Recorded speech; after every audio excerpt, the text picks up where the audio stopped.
Our scripture reading for this morning does come from that book of songs that Katie was talking about, Psalm 57.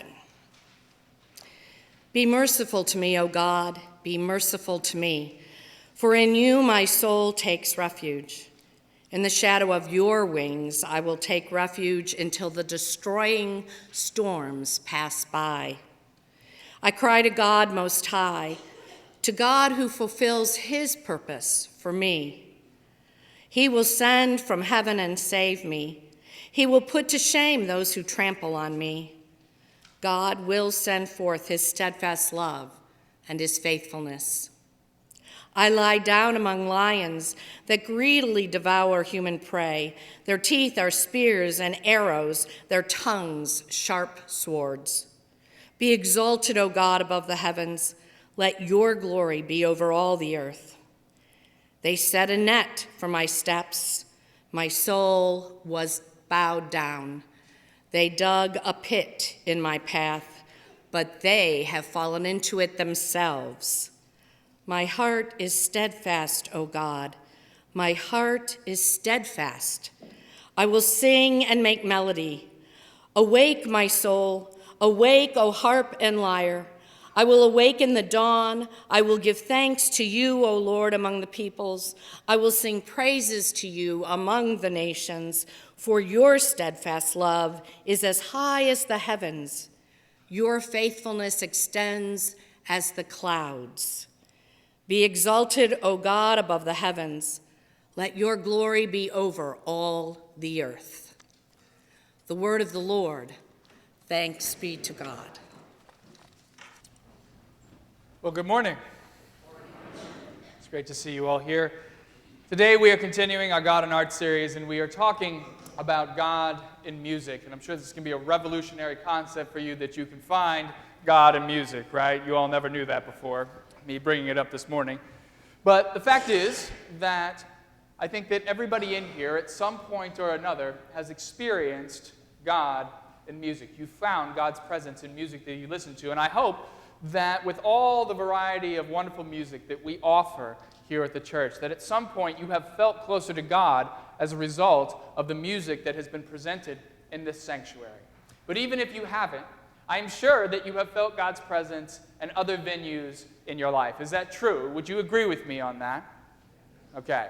So you can feel God, perhaps it's in another church. Perhaps you've felt it at a concert or a symphony. Perhaps you've felt it just specifically listening to a CD or on your iPod. Maybe that's where you felt it. But the fact is, I think that the idea of finding God's presence in our lives in music is a universal human experience. Everybody knows it on some level or another. And the question I would like to explore today is, why is that the case? Why is it that almost every single human being who believes in God has had an experience of God through music? And to get into this today, I'd actually like to tell you a story about a man who dedicated his life to bringing a piece of music into the world that he believed came from the heavens. The story, it begins in the English countryside in the mid-1970s. If you've ever been to the English countryside, you know that what they like to do with their free time is congregate at pubs and drink a lot of alcohol. That's what they like to do. And so, of course, somebody has to own those pubs, and one of the people who owns a pub out in the English countryside is a man named Stuart Sharp. Stuart Sharp, he owns this pub along with his wife, Jo. They have one daughter, and Jo is pregnant with their second child, a son, who they plan to name Ben. But when she goes into labor, things do not go as expected. She suffers from a uterine rupture, which means that she's bleeding profusely. And she's in one of these countryside clinics, so they don't really have the resources to deal with her situation. They transfer her to a hospital that's in the city, but in the midst of that transfer, she bleeds out so much that her son dies, and they almost are unable to save her life, but they're able to do it in the end. Now, once she's recovered, they are clearly devastated by this turn of events. And they go back to their home in the countryside, and they bury their boy in a shoe-size grave in the ground. They say a few words, and they go to bed. Now, later that evening, Stuart Sharp, he's having a dream. And in that dream, he's back at the graveside, and he sees his son rise up out of the grave, floating towards heaven, and he hears these angels that are singing above him. And one of the angels, they come down, and they start speaking to Stuart. And this angel says to him, Ben is safe now. And in these circumstances, we always try to leave a gift. And your gift is that you will remember everything. And so when Stuart wakes up from this dream, he is able to remember with crystal clarity every single note of the music that was being sung by those angels. I think it's important for you to understand at this point in the story that at this time, Stuart was not religious. In fact, he was an atheist. He didn't even believe in God. So he wasn't entirely sure how to process this event, this experience that he had had. But he came to the conclusion that he was put on this earth for a very specific purpose, and because this music was so persistent in his mind, he came to believe that his purpose in being here on this earth was to write and record this music that he could hear. There was only one little problem with this grand plan of his. He had never played a note of music in his life. So Stuart, he decides where he needs to go is to London, because London is the center of music in England. So he tells his wife, Jo, he says, we're going to go to London, we're going to take the kids there, it's going to be this great experience, and I'm going to bring this music into the world. And Jo, she doesn't really believe him, because she thinks, well, you're just going through a depression, it's understandable given what's happening. But he says, no, in 6 months we're going to go. And every month he tells her, he says, in 5 months, in 4 months, we're going to London. And the day comes, and he gets in his car, and he says, okay, guys, let's go. And Jo says, what are you doing? We got a pub here we have to run. We have our daughter. We can't just up and leave everything. And he says, well, no, I'm going to London for this music. So he gets in his car and he leaves, and he goes to a city that he's never been to before in his entire life. It's brand new to him. And he gets to this city, and he thinks to himself, the angels will tell me what to do next. And so he sits there, and the angels tell him absolutely nothing. And so he's sitting in his car, and he starts living out of his car. And after 6 months, Jo just divorces him, because he's not around to take care of their kid. He's not there helping out with all the business, and that's understandable on her part. She's like, I'm just going to move on. Clearly, you're doing your own thing. So he runs out of money, and he has to sell his car in order to survive, and now he's living homeless on the streets. So he's lost his family, he's lost his home, he's lost his job, and the only thing that this guy has left is this music that is rattling around in his brain. And he lives like this for 5 years on the streets. And then one day, he's walking down the street of London, and he comes by this second-hand shop, and he looks in the window of the shop, and he sees a guitar. And he thinks to himself, maybe if I can get that guitar, maybe I can get these notes that are in my mind, maybe I can get them out into the world. And so he goes into the store, and he starts talking to the shopkeeper. Now, clearly, he doesn't have enough money to be able to afford the guitar for the asking price. And she doesn't want to sell it to him, but eventually, she says, well, what do you want this for? And he says, to write a symphony. Now, you have to realize, this is a homeless guy standing here trying to say, I need this guitar so I can write a symphony, and you don't tend to write symphonies on guitars, by the way. But she believes him enough to come down on the price, and she gives him the guitar. He takes the guitar back to the homeless shelter where he's staying, and he starts working out some of the notes, some of the melody lines. And then he goes and buys a really cheap old tape recorder, and he starts playing these melody lines into the tape until he has about 2 hours worth of the recording. Now, all this time, he's thinking to himself, what I need to do is, I'm going to go to the BBC studios, which happen to be right down the street from his shelter, and he's trying to get noticed by somebody. And so he's out there with his guitar playing, and most people, of course, are just walking by him because they assume he's just a guy who's begging for change. But then one day there's this guy who walks past, and he looks at Stuart, and he keeps walking, and he stops, and he comes back, and he goes, what are you doing? And Stewart says, I'm writing a symphony. And he says, oh, so you're a composer. And Stewart says, no, I don't know how to write music, but I have little bits and pieces of it here on this tape. And the man says, well, where are you living? And Stewart says, right here, you're looking at it. And he says, well, I'm a jazz musician. Why don't you come back with me to my house, and we'll take some of these strummings that you have on your tape, and we'll see if we can work it out on the piano a little bit more. And so, of course, Stewart says, that's great. So he gets up, he follows this man to his house. The name of this musician was Anthony Wade. Now, Anthony Wade, he comes home, and his wife is straight up livid with him that he has brought this homeless guy home with him. And she's like, are you out of your mind?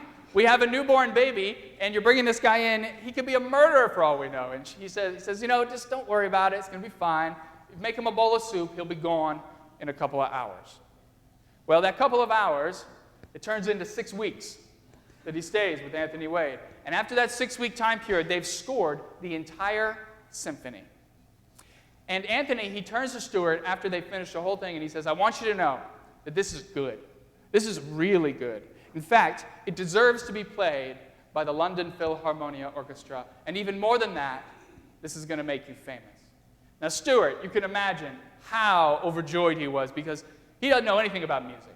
And so he's just had this stuff in his head. He doesn't know whether it's good or bad. And here's a real musician telling him that it's going to be really good. But there was just one little catch. In order to get it played by the London Philharmonia, he was going to have to pay for it himself. And the cost? More than $1 million. Because in order to do it, you have to realize it's not just getting the London Philharmonia. You have to pay for orchestrators and arrangers. You got to get a rehearsal choir. You got to pay for the studio to put all these people into it. And even before you can do any of that, you have to get an electronic version of the symphony, which of course requires hiring a studio, and you got to get technicians and computers and all these really expensive things. Now, can you imagine how demoralizing that would be? Here Stewart is, he's on the cusp of realizing this dream, everything he struggled for, and he comes to realize that in order to bring his dream into the world, it's going to cost $1 million. $1 million! And realize this is a homeless guy who doesn't have a penny to his name. So what does Stewart Sharp go out and do? He goes out and he makes $1 million. He starts off by working in the homeless shelter where he was staying. And when he saves up enough money from that, he goes out and he gets these various sales jobs that pay only commission. There's no salary, it's just commission. And he finds that he's pretty good at it, actually.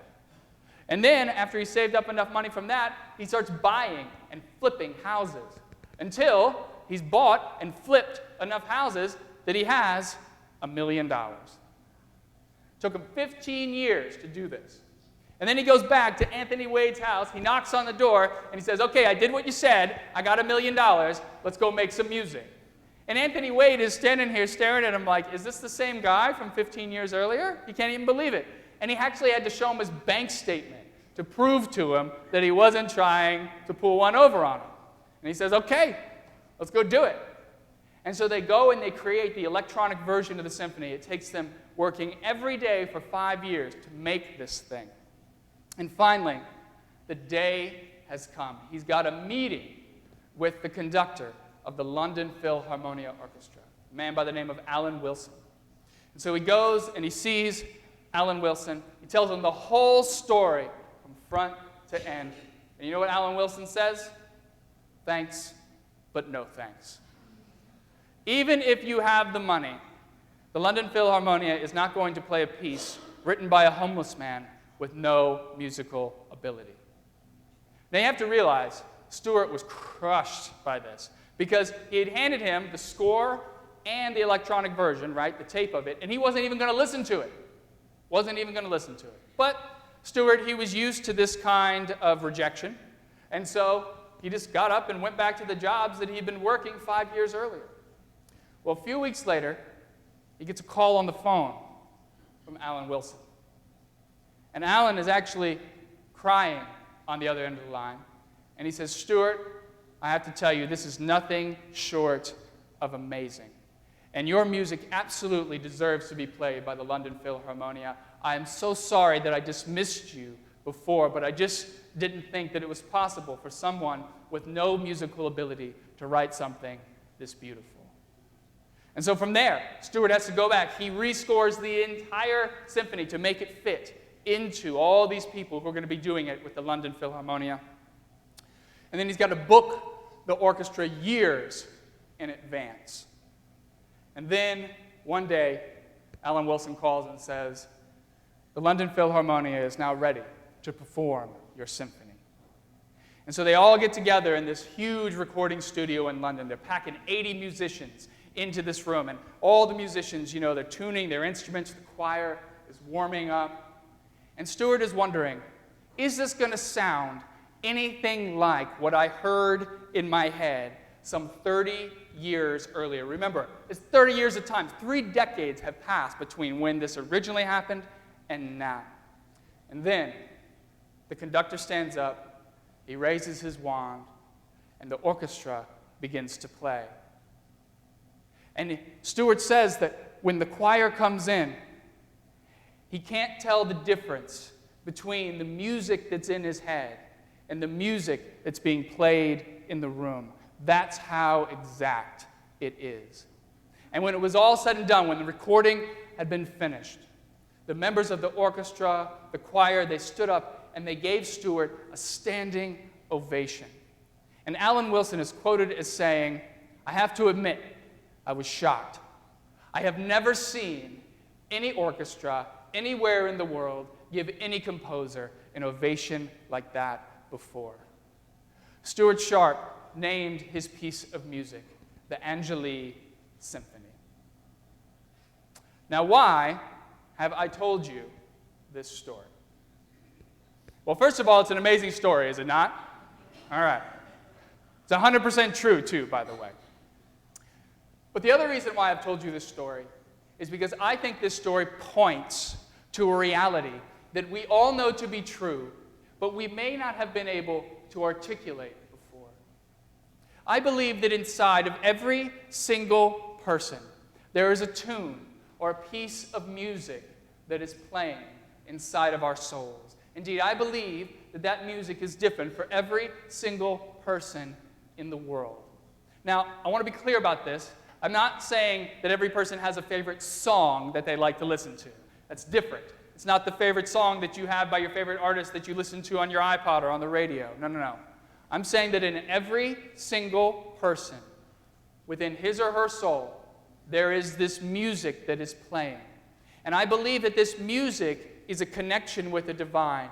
And the more in touch you are with that music, the more in touch you're going to be with God. If that doesn't make sense to you, let me take it from another perspective. I believe that music is a language. It's a language that underscores our universe. And so when we communicate, what do we like to use? We like to use words, right? And words are fantastic because they can do great things. They can communicate to other people experiences, thoughts, ideas, things that are going on in our head. But words have their limitations. And one of the greatest limitations of words is conveying feelings and emotions.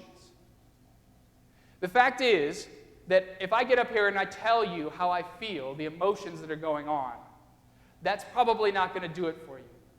But yet, if I get up here and we play a piece of music that convey those same emotions, you can feel that inside of you, can you not? And then you know exactly how I'm feeling. And that's the beauty of music, is that music can convey something in the world that language cannot. And that is why we use music in our worship services. Because for all the words we use, for all the words I use, I talk a lot, right? For all the words I use, there's a point at which my words are not going to be able to convey the meaning, and that is when the music comes in, and the music takes over, and the music can convey to you God's presence in a way that I cannot.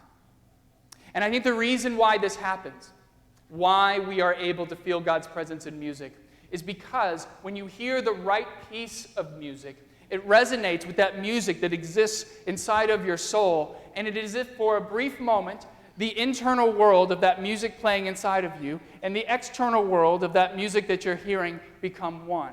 And I think that's why Stewart Sharp's story is so amazing, because he didn't just get a glimpse of those two worlds colliding, it became permanent for him. And I can't help but think that the grief that he felt when he lost his son, that grief actually allowed him to become in touch with that music inside of his soul. Indeed, he was so in touch with it that ultimately it was all he could hear or think about. And isn't it an amazing journey that he went through to bring that into the world for us? But you know, you don't have to write a symphony for somebody to hear the music that is inside of your soul. The psalmist that we read today has this really beautiful saying, and I love this. This is wonderful what the psalmist says. The psalmist says, "My heart is steadfast, O Lord. My heart is steadfast. I will sing and make melody. Awake, my soul. Awake, O harp and lyre. Awake the dawn." You know what I think this is talking about? I think this is talking about the idea that when you are in touch with God's love, and this is something we talk about a lot in this church, God's love. When you are in touch with God's love, then you will be in touch with that music that is inside of your soul. And you know what? You don't have to be musical. You don't have to sing like they do or play bells like they do. You don't have to do those things. The fact is, you can convey that music to others simply by showing the love that is in your heart. When you radiate that love out, when you show love to others, they can hear the music that is playing inside of you. And let me tell you, this message is very important for us today, given everything that has happened over the last 3 weeks in this world. There have been acts of terrorism going on in this world that we have watched both inside and outside of this country. And I think many, many people have stepped back and said, what is going on? Why is this happening? And I know that my first reaction when I see all of these things happen, my first reaction is fear, anger, and wanting to react with the same kind of violence that was inflicted upon us, giving it right back to them. That's my initial reaction. But then I step back and I start to think about the Bible. I start to think about Jesus in the Gospels. And I realize that what Jesus teaches us is the most powerful weapon we possess is the love that we have in our hearts. And I do not stand up here, by the way, and say this simply because I'm a pastor and I'm supposed to say what Jesus says. I say that because I believe it. Because I believe that we have an ability to make a difference in this world through the love that we have in our hearts. And you want to know why? Because when you allow somebody to hear that music that is playing inside of you, that love that is playing inside of you, then they have to see you as a human being. And it's a lot harder to put a bullet inside of somebody when you have to look at them as a human being who is exactly like you, when you see each other as being the same.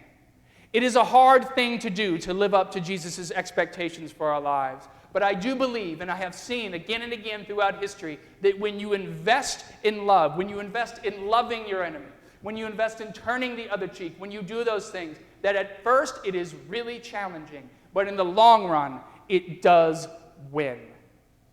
And so I hope that as you leave here today, that you will stand up and that you will abide by what Jesus has taught us. Don't see it as a platitude that we simply look at in the Bible and say, well, that is very nice, but we have other things we need to do. I hope you will see that as something that truly can change the world. By you going out and you showing others the love in your heart, by allowing them to hear that music, you can make the difference in the world that will make this world a better place. And so, be that light in the world. Please stand up and be what Jesus has taught us to be. Don't let go of that. Because when you become the love that God has given to us, it really can make a difference in this world. And we can see this terrorism and these acts of violence, we can see them go away if we are willing to love those who are in our midst. I hope you believe that to be true, because I certainly do. Amen.